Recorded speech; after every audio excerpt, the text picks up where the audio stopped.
reading. When you're familiar with what's being talked about, you usually understand more of the conversation. Here are some words and phrases containing the sounds p, b, and m, all from the Three Bears story. You'll see each one 3 times. Ready?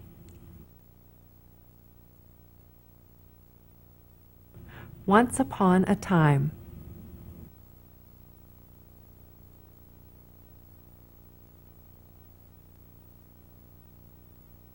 Papa Bear.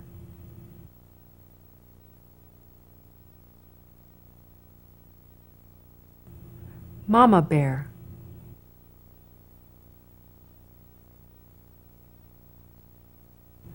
Baby Bear.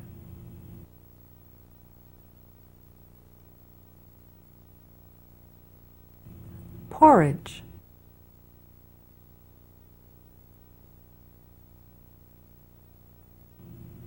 Bedroom.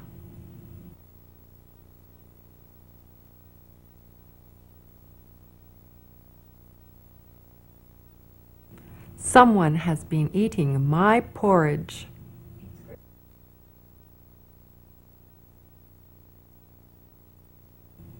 And now for the story, or at least the beginning of it. I'll tell you a part of the story, just a sentence at a time at first, with no voice and no captions. Then you'll see it again, this time with voice and captions. And then once more with no voice and no captions. It's important to watch the lip movements again silently. This is where the learning takes place if you didn't speech read it the first time. Remember that you can rewind the tape as often as you need to in order to see what's being said. You'll see a set of closed lips between each section, so you'll know where to start or stop the tape. Here we go.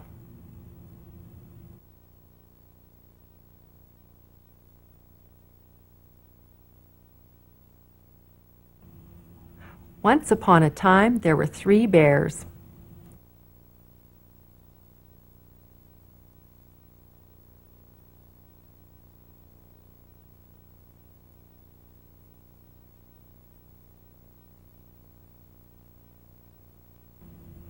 One was a papa bear, one was a mama bear, and the other was a baby bear.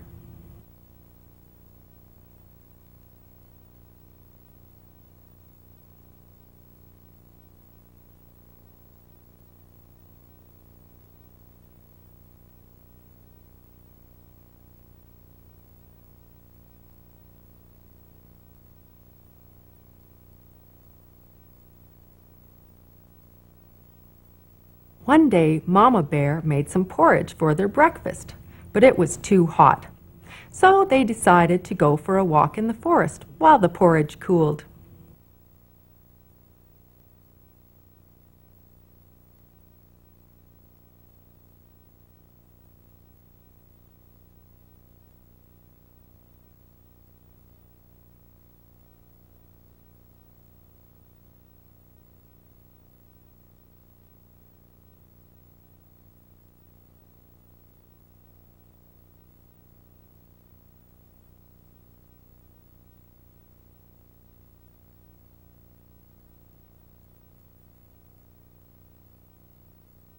While they were out walking, along came a little girl with long golden hair.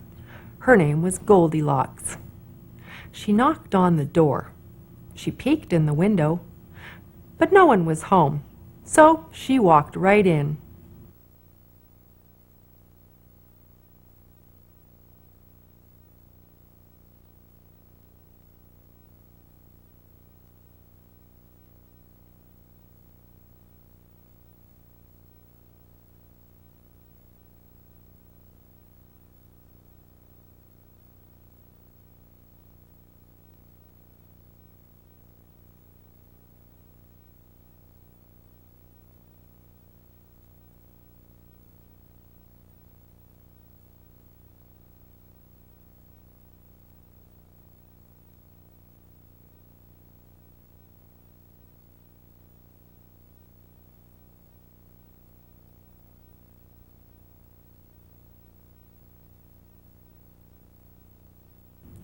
There was porridge on the table, It smelt very, very good, and Goldilocks was very hungry. First, she tasted the porridge of the Papa Bear, but it was too hot. Then, she tasted the porridge of the Mama Bear, but it was too cold. Then, she tasted the porridge of the Baby Bear, and it was just right. So, Goldilocks ate it all up.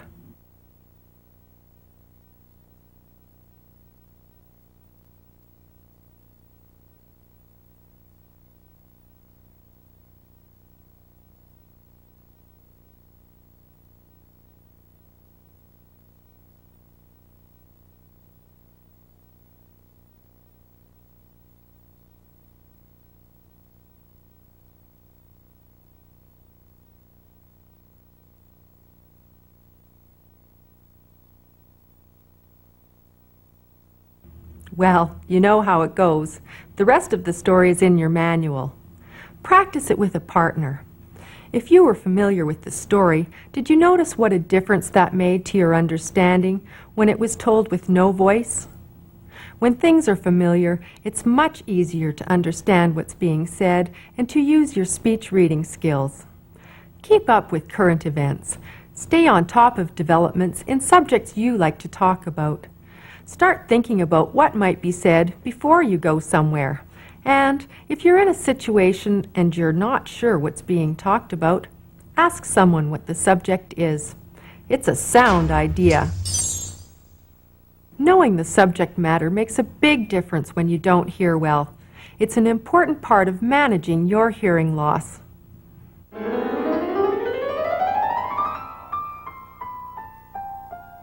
Hi. When some people talk about hearing loss, they tend to think of deafness. That, of course, is only part of the story. In fact, very few of the people with hearing loss are actually deaf. Although statistics indicate that about 10% of Canadians have hearing problems, about 6% require attention for their hearing loss, but only 0.09% are deaf. Problems anywhere along the hearing pathway can result in a variety of hearing realities. Some people may have a hearing loss that sounds like this. And someone else may be listening to a world like this. Like people, each hearing loss is different. Which brings up the question, how do we hear anyway? Good question. Hearing begins when sound waves are carried through the air to the outer ear, where they are channeled down a funnel-like ear canal. The ear canal begins to magnify the sound as it bumps into the eardrum, or tympanic membrane, at the end of the canal. It's here that the acoustical signals of the sound waves become mechanical signals as the eardrum begins to vibrate. The eardrum is a tissue-thin but strong membrane that moves in rhythm with the sound energy it is absorbing. It really is like a drum. The eardrum is connected to a series of 3 little bones, the malleus, incus, and stapes. You might remember these bones by their common names, the hammer, anvil, and stirrup. And yes, they got their names because of their shape. The vibration of the eardrum sets the malleus, incus, and stapes into motion, and the process continues. By the way, these 3 bones are the tiniest in the body. Each one is smaller than a grain of rice, and they're housed in the space called the middle ear. Another part of the middle ear is the eustachian tube, which connects the middle ear cavity with the back of the throat. The eustachian tube acts mainly as a pressure equalizer and is usually closed, except during swallowing or chewing. Each of the little bones in the middle ear gets the next one moving and increases the mechanical advantage or movement of the third one, the stapes, which sits in a membrane called the oval window. If the oval window were a real window and you were standing in front of it, you would be staring into the cochlea, a snail-shaped organ which is in the inner ear. When the stapes taps on the oval window, its mechanical signals become hydraulic signals because the cochlea is filled with fluid, and located on a membrane in this fluid are about 40,000 microscopic hair cells, each sensitive to frequency and loudness of sound. When the stapes taps on the oval window, It also creates waves in the cochlear fluid on the other side of the window.